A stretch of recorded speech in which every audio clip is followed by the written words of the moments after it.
meteorologist Stephen Jones. Well, kicking it off with the time lapse, you can see some pretty nice conditions out there today. Not quite as much cloud cover as we saw yesterday morning, but temperatures looking nicer compared to what we saw yesterday. We hit that 94-degree mark yesterday, only up into those lower 80s today at the 5 p.m. hour. And looking around the entire Concho Valley, that's where most of us are at, even just not any of those 70s but outside the area. 78 degrees in Big Lake right now. Here in Mason, 84 degrees, looking like the hot spot there in Junction as well. So about 6 degrees across the entire Concho Valley. And when we're looking at those dew points, they're quite a bit drier than what we saw yesterday, thanks to a weak cold front that worked its way through, and that's helped with those cooler temperatures as well. 27-degree dew point here in town, 13% relative humidity, seeing just a little bit leftover moisture there in Junction at that 44-degree mark, so about 20-degree spread in terms of those dew points.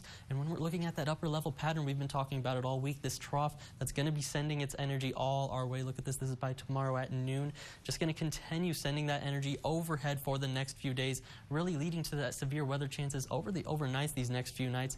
Finally, by the weekend, Saturday into Sunday, works its way through, starts sliding off towards the east, and it's going to bring that rain and that severe weather along with it as it works its way towards the east. When we're looking at that severe weather outlook for today, we actually have that high risk, that level 5 out of 5, expecting a potential tornado outbreak there along the Mississippi River Valley. Then the other conditions really spreading down into Texas. This level 3 out of 5 risk, the level 2 out of 5 risk, even getting there into Runnels County, and the rest of us getting in on that level 1 out of 5 risk going into the showers and storms expected tonight.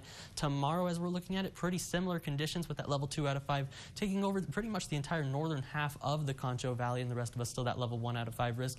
Like we've been talking about, the main threat's going to be some major hail, high winds, and we can't rule out that isolated tornado potential, but the better ingredients for the tornadoes are going to remain a little bit towards the northeast of the Concho Valley, luckily.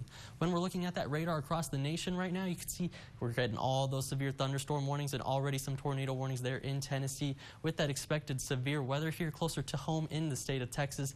Not any severe weather in the state of Texas, but still seeing some of those showers and storms firing off near Texarkana, where that front is moving through.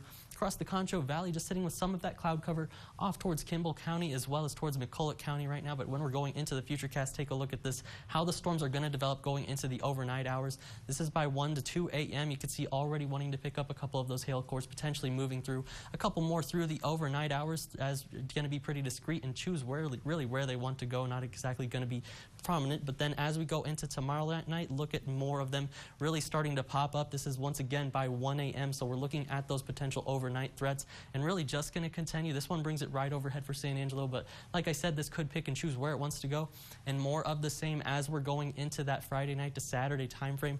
Look at this major line of storms wanting to shape up going through the overnight for Friday into Saturday. So that's why we want you to have multiple ways to get those severe warnings as we go into through these next few nights. So tonight, expecting potential severe weather with that 40% chance. Lows in the upper 50s unless we get some more of that rain-cooled air into the area.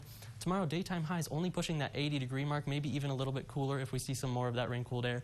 And once again, going to be looking at that overnight storm potential.